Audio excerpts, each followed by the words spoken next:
welcome back to the Wellness Paradox podcast. I'm so grateful that you can join us on this journey towards greater human flourishing. As always, I'm your host, Michael Stack, an exercise physiologist by training and a health entrepreneur and a health educator by trade. And I'm fascinated by a phenomena I call the wellness paradox. This paradox, as I view it, is the trust, interaction, and communication gap between fitness professionals and our medical community. This podcast is all about closing off that gap by disseminating the latest, most evidence-based, and most engaging information in the health sciences. And to do that in episode 99, we're joined by Andy Graham. Now, Andy is a fitness industry sales representative throughout the course of his career, but this conversation isn't about selling and buying fitness equipment.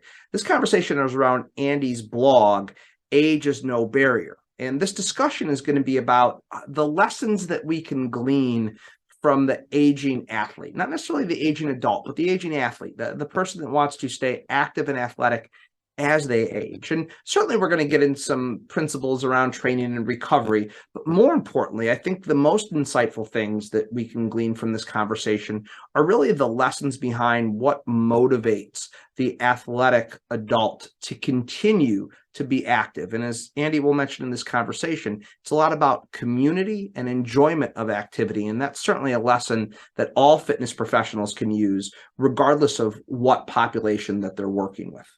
Any information we'd like to share with you from today's episode can be found in the show notes page by going to wellnessparadoxpod.com/episode 99. Please enjoy this conversation with Andy Graham.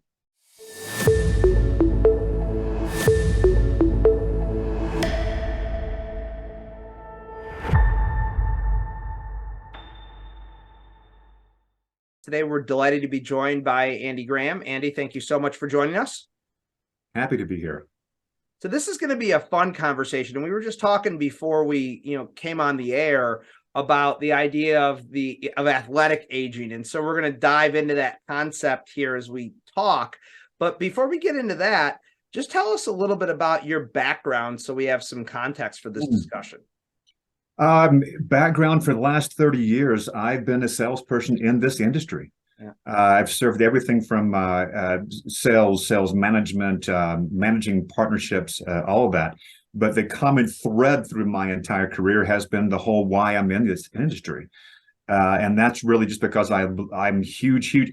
Back in the day, we didn't call it exercise as medicine. When we started doing this 30-something years ago, but I love that phrase. I've held onto that phrase and I believe it, and I've just internalized it. I'm now a grandfather with 2 grandchildren, and my goal is to be as active and as healthy for them, with them. I want to ski with them, bike with them, run with them, hike with them until I can't. So my career has been mostly all in sales and fitness industry. I'm a cyclist. It's probably my primary sport. And so recently, I was very thrilled to join the sales team over at Stages Cycling, based in Boulder and in Portland. Awesome. Yes. And you've been around the industry for a while, seen a lot of things that have happened in the industry. And this is a timely conversation because I think there's a lot more talk about our population aging now than what there's been. Largely that's around like Medicare solvency and things like that. But this is it's kind of all part of the same discussion, So you have a blog, and I love the title of the blog, AgeIsNoBarrier. And as I have gotten older, I think that's a mantra that I've just generally speaking tried to internalize. So what inspired you to start this blog? I mean, you're a salesperson professionally, so you started this blog. What was the inspiration? Initially, we moved to Colorado. And everybody will tell you that if you are a good athlete in the top 10 in your town, so wherever I came from, and we were in Atlanta for 28 years, when we got here and you realize the level of athleticism is just so amazing, but it doesn't stop at the age of 30 or age of 40. I started meeting all these athletes, runners, cyclists, hikers, skiers, triathletes, huge number of triathletes out here. They were so stunning as far as how they were performing. And I just started talking to them, pulling them aside and asking them, dude, what are you doing? How are you training? How are you eating? How are you recovering? And that was the genesis of this, was to really for my benefit, my curiosity, and then to share what I was learning from those athletes with other athletes. If we show up to a group bike ride, I'm always asking them, what are you doing for hydration? What are you doing for fuel? How are you setting up your bike? I ask all those questions. So I started asking all these athletes what they were doing, and you started sharing that. Then it started to evolve into something a little bit more where it became stories about either things they've overcome, things they've achieved. It became more than just training lessons. It became their why. Why are you doing this? What is motivating you? And that's been a lot of fun. I bet. The thing that I love about this path you've been on to tell these stories is that, we kind of talked about this a little before we came on the air. Even though this isn't peer-reviewed research per se, this is very important practical research, because I don't know about you, but I don't see a lot of peer-reviewed articles on hydration for the 50 to 70-year-old masters athlete. So the information that you're getting is actually extremely valuable real-world information. Wonderful. Well, I consider myself a field researcher in what I do. Yeah, and I think that there's so many insights to glean from that. So, as we start this conversation around your blog and the lessons you're learning, obviously our audience, we're fitness professionals, and we're interested in how we help people lead more fulfilling lives and healthier lives. What are some of the lessons that you have learned that you'd like to impart in fitness professionals from talking to all these amazing athletes you've talked to? I have to separate two things. I've been in the fitness industry my entire life, my entire career. We have always talked about the percentage of people who are members versus the people who are not. And we're always trying to go after that additional 80% or get another 10% of the population in. I think the mistake that a lot of us are making are thinking that if people are not members of our club, then they're unhealthy, then they're inactive and unhealthy. And I can tell you that's going to vary from state to state, but that's certainly not true here in Colorado. This whole state is a giant health club. Everybody's outside and active. And yesterday, I sent a group text out to a lot of the guys I ride with, and I asked them two questions. Do you have a gym membership? And do you weight train? That's a whole different thing for cyclists. As you know, cyclists don't traditionally like strength training. 90% said no gym membership.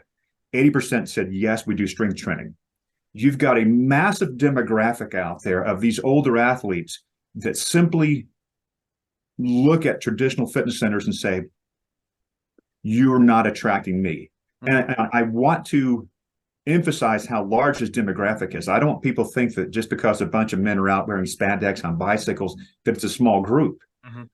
If you have access to Strava, or go to their website, look up the Strava heat map, and the Strava heat map will show you how much activity is going on in your area. You're going to be surprised.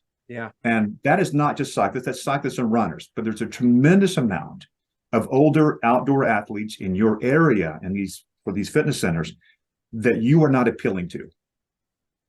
You're not attracting them. So for fitness professionals, I would tell you that if they're not a member of your club, they're not necessarily inactive, they're not necessarily unhealthy.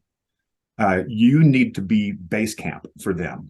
You need to be having programming and activities and equipment that's going to make them better at their sport, because they are still extremely competitive at 50, 60, 70 and beyond. That's great. And it also strikes me that is a lower barrier to entry population than that traditional segment that is inactive and not engaging in health clubs. Because first you have to convince them to be active, and then you have to convince them to be active at your place. What you're talking about is people that already value activity and exercise and probably do more of it than like the average fitness enthusiast. Yet they just don't see value in going to your particular, fitness or health facility. So I'm curious, you sent that text, which is, I love the informal survey. What have you either heard, or what's your belief as to why we're not connecting with this population? Why don't they see us as a valuable resource? Well, that's a great question. If you have ever worked with a lot of triathletes or cyclists as well, or skiers, you know they're willing to spend the money. Yeah. They are spending ridiculous amounts of money on gear, on coaching, on food and hydration. It's not the monetary question. The question is a membership at your facility going to do one of two things: provide me with a better or an additional community that I don't already have? And is it going to make me better at my sport? Hands down. And a lot of them are not looking. I'm trying to get the cyclists to get more involved in strength training. I'm trying to drum that into their head that strength training is just simply not an option. Yeah. But a lot of them are not looking at it as far as performance gains. They might be looking at strength training a little bit for injury prevention. But all these outdoor athletes, it doesn't matter what the sport is, they have to look at the facility as are you going to make me better at what I'm doing? Are you going to help me keep doing what I'm doing longer? Yeah. And I mean, I think you and I would both agree that, broadly speaking, that's not something that is happening right now, where we would be attracting this population. What do you think from your perspective? I mean, as an adult, endurance athlete and somebody who talks to this population, what do you think we could be doing differently then? Like, are there any action items that you can think of? Like, man, if fitness clubs did these, 2 or 3 things or whatever it is, this would start to build value with this group. A lot of clubs over the years have been associated with running clubs. They have not been as effective at being a part of like the cycling community, or there's certainly clubs like in the Boulder area that will appeal to some triathletes. But if you want to really appeal to this outdoor athlete, you really have to promote, advertise, programming specifically for that event or for that sport. Maybe bring on some coaches. A lot of guys I ride with, they're paying very good money for their coaches. If that coach was in that facility with much better equipment than these guys are going to get at home, much better equipment, tied in with the programming, tied in with the coaching at that facility, that might get them involved. But right now, I don't see that many health clubs really trying to appeal to the outdoor athlete. Lifetime Fitness. Lifetime Fitness has acquired several of the big outdoor events like Leadville and so on. They did something years ago, and I don't know if it's still going on, but I thought it was brilliant. They started their own obstacle course event, kind of like a Spartan race. They started the event in order to sell personal training to get you prepared for that event. I thought that was brilliant. That's brilliant. Yeah, you create the demand and then provide the supply. That's brilliant. Absolutely. And I'm telling you, with some of these people and the people that I've interviewed, when they set a large goal for themselves, when they sign up for a huge event, and I don't mean a 5K, I mean like the lady who swam the Molokai Channel in Hawaii. I mean the 75-year-old who climbed Everest. When they set for themselves that kind of goal, that large of an event, that event changes all of their behavior. Yeah. Their eating, their sleeping, recovery, their training, everything revolves around that event. It does. And you said it earlier, the sums of money of disposable income that go into these type of events. I mean, just to forget the gear, the travel alone to get to some of these places. I mean, Hawaii, you're not getting to, cheap. So it's a population that sees the value and has the disposable income if they can see the value in the specific services that you're offering. 100%. What I'm really curious about, and you hit on it earlier, and I'm going to break this into 2 pieces. I am interested in some of the training lessons that you've learned from the aging athletes you've talked with, because I think there's some insight to add there. But really what I'm interested in is what you said earlier, is that what's the motivating force behind people doing this? Kind of their why. What has really stuck out to you? Because I think that's an important motivational lesson that our audience can learn from what you're hearing from these people that are motivated to do things in their 50s and their 60s and their 70s that most people aren't motivated to do in their 20s. Right. Oh, gosh. As everything I'm going to say, it's going to have more than one answer. Yeah, right. But the number one thing is still community. And I want to define what I mean by community. If I go to a health club and take a Group X class and leave, that's not necessarily what we're talking about community. If there's no interaction with people there, that's not what we're talking about. We're talking about the kind of community where people are doing life together. Yeah. I know you. I know what you're going through. We've talked about your children. And a lot of these outdoor athletes, whether skiing, hiking, biking, triathletes, whatever, they really get to know each other. They will support each other. That's the kind of community. And when I talk to these athletes who are out here, you've got the super competitive ones, but the majority of people out on these big group bike rides or these athletes I've interviewed, almost none of them, almost 0% will say they're out there doing it because it's exercise, because they're trying to be healthier. And I always ask this question, is health and fitness your goal, or is that just a happy outcome? I would say 95% say it's just a happy outcome. They don't view what they're doing as exercise. They view it as being in community with people who enjoy the same sport that they do. On the other side of that, I interviewed a triathlete coach working with people who are over 50. And he tells me, dude, these are type A. The competitive mindset has never waned. It has not decreased. They're just looking to put that competitive mindset into a different area. So if you can be there for that, if you can recognize that and support that, you've got a client. You've got customers. But I'm still going to say community is number one by far. I'd like to take a quick break from today's episode to tell you more about one of our sponsors.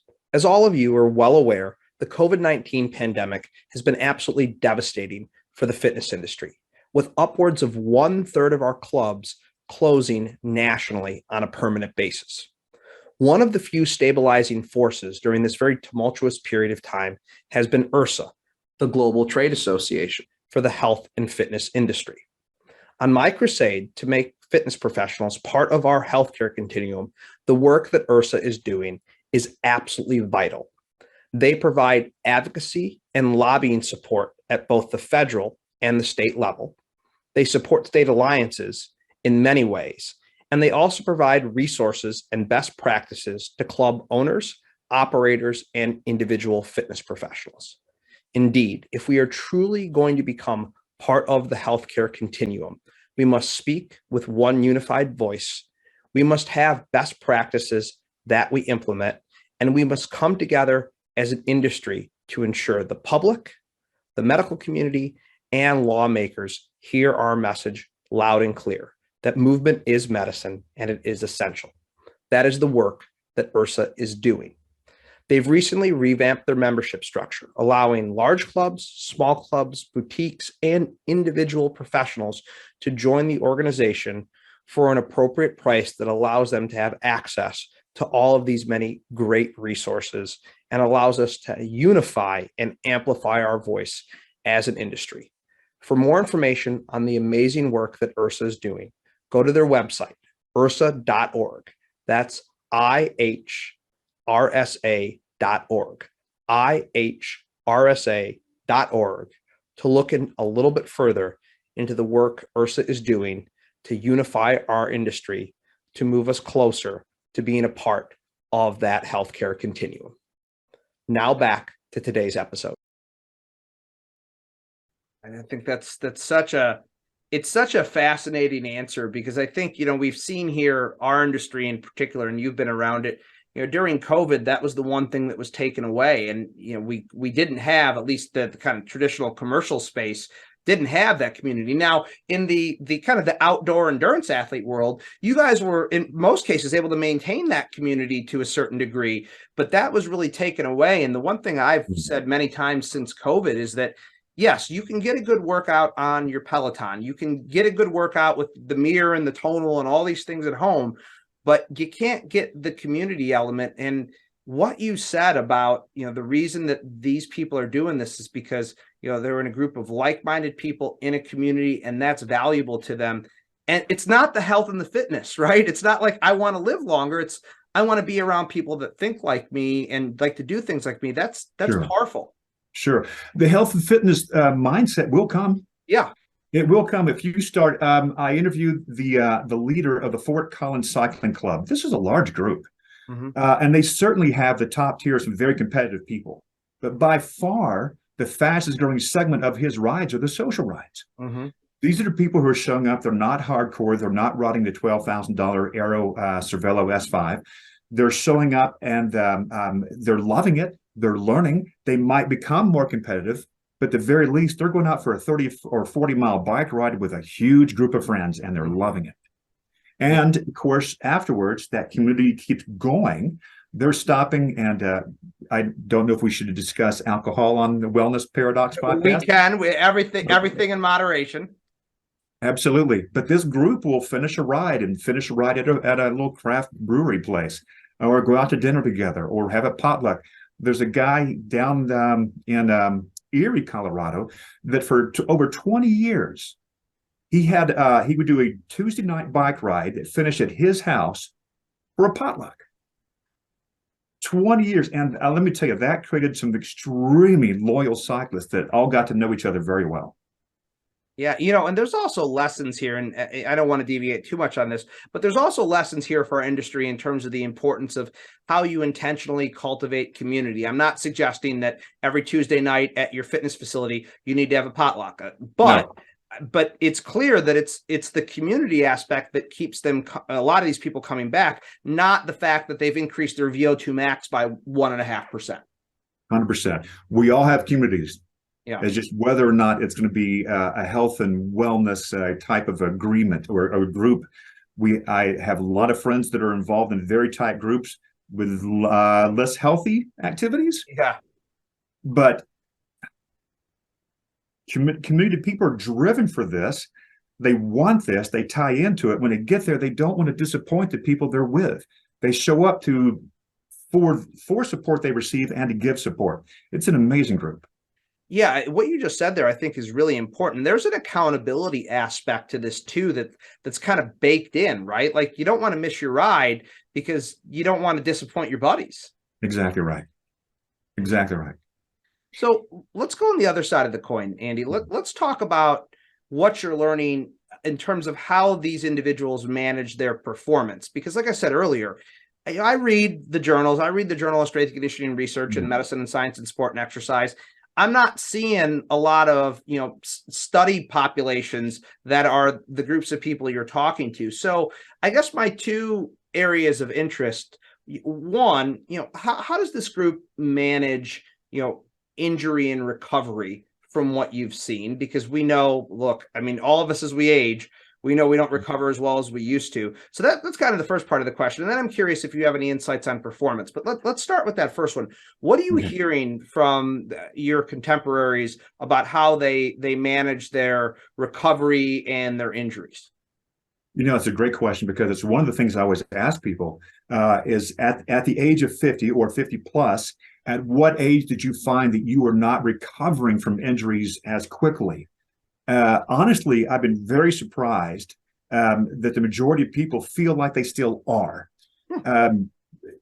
from injuries. However, when you talk to people about how their strategies have changed for training for an event, it's number one is, at this age, I've really had to adjust my hydration, fueling, but hydration, number one, and recovery.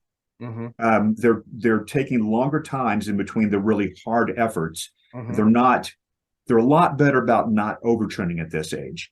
In fact, a lot of the people I talked to that did a tremendous amount of strength training when they were younger said, at this age, I wish I hadn't trained as intensely, as heavy, as frequently as I did, back in the day. But today, for this age group, they're all recovering still pretty well. And I don't know if that's just because it's a much healthier group. They're prioritizing their sport or an event, so they're focused on sleep. They're focused on eating better. It's all the behaviors we talk about, people adapting to have a healthier lifestyle. They're doing that. Yeah. So I'm obviously, like I said, not peer reviewed, can't prove it, but I do think that is really part of them still recovering well. It's a lifestyle. I feel like that's what you're saying. It's not a one-off thing that they just go and do. This is kind of an ever-present thing. Absolutely. Um, have you heard? There's a guy in the UK, had a whole career of bike fitting. Phil Cavill. He wrote a wonderful book called The Midlife Cyclist. Okay. And I love this phrase. I've adopted his phrase. It says, "Our generation, we are crash test dummies. We're the first generation who doesn't just want to age well; we want to perform well." Yeah.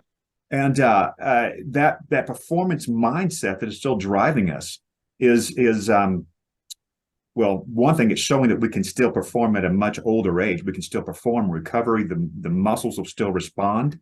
But everybody is being a lot more conscious of not overturning. I would say that's probably the number one thing.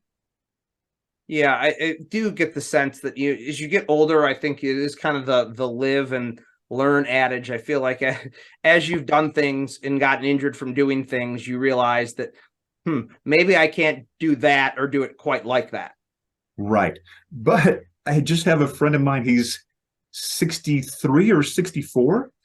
He has been in Mallorca, Spain for the last 4 weeks, probably riding 250 miles a week.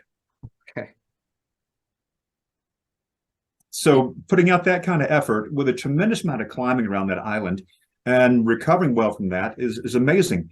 A guy I just interviewed out of Mass, 66 years old, 66. He was not a professional athlete. In fact, he was fairly sedentary for like 20 or 30 years of his professional career. He did 7 Ironman events last year. 7 in a year. In 1 year, some are half, some are full. But he did the Hawaii Ironman. I'm going to say 4 weeks later, he did the half Ironman in St. George, Utah. 1 week later, he did the New York City Marathon. Oh. 66. And I was stunned at how well he recovered. And he attributed it to what you said, lifestyle. Yeah. He eats well, he hydrates well, he sleeps well. Just so everyone who's listening understands what an Ironman is, because I don't know if everybody knows the distances. It's a 2.4-mile swim, it's a 112-mile bike, and it's a 26.2-mile run, all done in a row, right? Like, just to be clear, that's not like the swim on Monday, the bike on Tuesday, and the run on Wednesday. That's remarkable. And it is that lifestyle element. So now, Andy, I'm interested in the other end. Like, what are you learning about how these people are structuring their training? I don't have a specific question here, but are there any common threads of, how people seem to be structuring their training to optimize performance? Are they more volume focused, intensity focused? Do they do a longer taper? Like, are there any consistent themes that you tend to see? I don't have a better answer for that. So I'm going to say not really, because everybody does it so differently. Last year, when we were getting ready for the triple bypass in Colorado, and for listeners who don't know, it's this year it's a 118-mile ride with I want to say 11,000-ish feet of climbing over 3 mountain peaks in Colorado. And last year, I interviewed a group of people who were training for that to see how they were getting ready for it.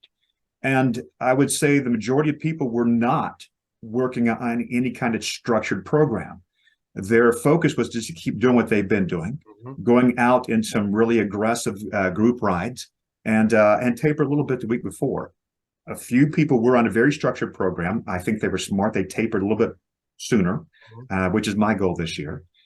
But the people who are serious about triathletes, and there's a lot of them, they are, I would say, 90% working with a coach. Yeah. And that coach is going to be taking it to a cyclical program, tapering appropriately, building in all the recovery. The rest of us are out there just trying to hang on to group rides. So I don't have a good answer for that. I will say that the 75-year-old guy who climbed Everest, he trained for 3 years for that. And I know that he focused a lot on recovery at 75, but he did a tremendous amount of strength training to prepare his body for the rigors of that event. And he worked with another group that was just focused on the hiking at altitude. So, yeah, that's difficult because a lot of people out there, a lot of the just everyday athlete over 50 and 60, there's no structure. Yeah. There's just play. It's just play. It's getting out and enjoying what they're doing on a regular basis. The ones who are still performing, Yeah, a lot of them working with the coach. Yeah, well, what's interesting is you say that you don't have a good answer for that, but I actually think you gave a great answer, which is one, they do it because they love it. It's play. They don't 100%. they don't overthink it, and they just get out there and go. But the other thing you said in there is I don't have a specific answer because it's highly individualized to each person, which I think, as you get older and you start to learn your body more, and maybe you do decide to work with a coach, that is the answer. My high school football player that's 16, I could probably do pretty much the same thing with all 16-year-old football players. I'm going to get reasonably good results. But, one 55-year-old, another 55-year-old, very different. Absolutely. Well, I can tell you, before I started signing up for larger events, I was out there becoming a better cyclist or a skier just by going, because it was sheer joy, sheer joy. And if it was, there's a training series called the Suffer Fest, and you can suffer. But at the end of the day, if you are not out there smiling, if you're not out there laughing and having a great time, you will not continue. You're not going to put up with that. If you're not around a group of people that you support and they support you, you won't go back. And that's the lesson, right? I mean, that's when we talk about, the lessons that you can take out of working with your population and how we can apply this to other populations. How do we create community? How do we create enjoyment? How do we create an individualized experience? All of those things lead to longevity. And the longer you do it, the more benefits you're going to get. 100%, yes.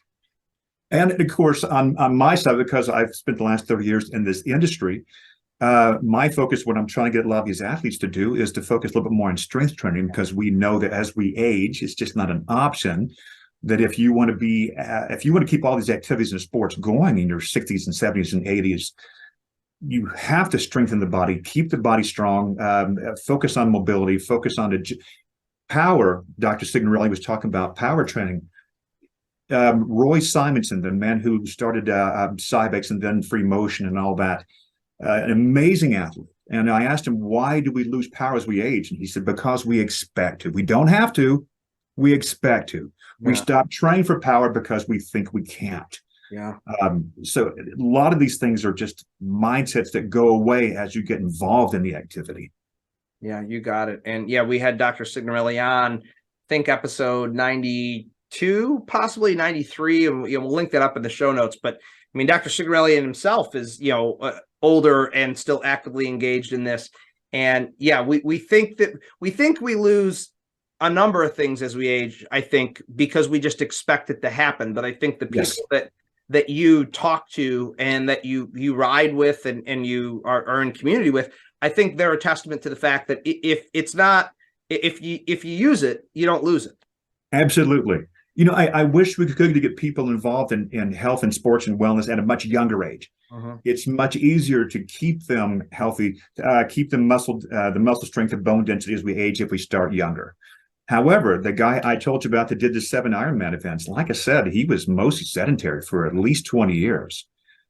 The body will keep responding to the right stimulus. You can gain, you can become competitive if you choose to, but the bottom line, if we can just keep you active and happy, the body will keep responding. Yeah, so well said. And I think that's the important lesson to take out of this. Again, I went in this conversation and, I know we went back and forth like, hey, I don't have any peer-reviewed research. Am I going to provide good insight? And I think this is amazing insight because it's insight on long-term adherence and compliance that's driven by enjoyment and community, which that's a lesson that all fitness professionals can use to learn for people of all ages and goals. 100%. Because, the people I'm talking to are not necessarily the ones that are dealing with multiple chronic issues. We're trying to get the doctor is telling them to go in. You've got to start becoming more active. I'm really talking about a different crowd. Yeah. I'm talking now about not active aging, but athletic aging, of how long can we perform? How long can I keep this going? So the like you said earlier, the motivation for this group is already there. Yeah. Andy, this has been a great discussion. I've always enjoy, if nothing else, I always enjoy to hear that there's a path for me to continue to stay active as I age. So that if nothing else is very reassuring, but also just, I think some of the insight that our audience can take out of this. If people want to know where they can go to find out more about the great stuff you're doing and your blog, where's a great place to point them? Right now, just a website, AgeIsNoBarrier. Age is no barrier. And like I said, I am thrillingly working with Stages Cycling. So I'm slowing down the number of interviews I do for the site. But I'm hoping to find one great story every quarter and put it on there. And there's so many stories out there. It's I'm going to stop, but you could go on and on about the people I meet that are just stunningly active and healthy and moving throughout their 70s or 80s that I meet up on the ski resorts. Yeah. These retirees ski beautifully. Yeah. It's a very difficult terrain. It's amazing. Yeah, it is. The stories are endless. And we will link up on the show notes page to your website, to Stages Cycling, just so people can, see the stuff that you're involved in. Before I let you go, I'm going to end the podcast with the final question I always end the podcast on, which is, my thesis is the wellness paradox is this gap in trust and communication and interaction between fitness professionals and our medical community. From your perspective, if you can give fitness professionals one piece of advice to close off that gap, what would it be? Oh, gosh, that is so hard. Have you been to Exos? Have you ever seen in Scottsdale? Mm-hmm. What I wish a fitness professional do or could do is treat me like an athlete. Mm-hmm. All my medical professionals should have all the same data about my activity levels, my health history, my functional movement screens, because everybody should be able to see that information and give me feedback or input on how to keep me going and how to keep me moving. That would be the one thing that I would love to see in health clubs is more of a team approach. Well said. Well said. I think everywhere in healthcare, more of a team approach. Andy Graham, thank you so much for joining us on the Wellness Paradox. Loved it. Thank you. Well, I hope you enjoyed that conversation with Andy as much as I did. If you found it insightful and informative, please share with your friends and colleagues. Those shares make a big difference for us. Any information we'd like to share with you from today's episode can be found on the show notes page by going to wellnessparadoxpod.com/episode 99. Please be on the lookout for our next episode when it drops in 2 weeks. And don't forget to subscribe on your favorite podcast platform. Until we chat again next, please be well.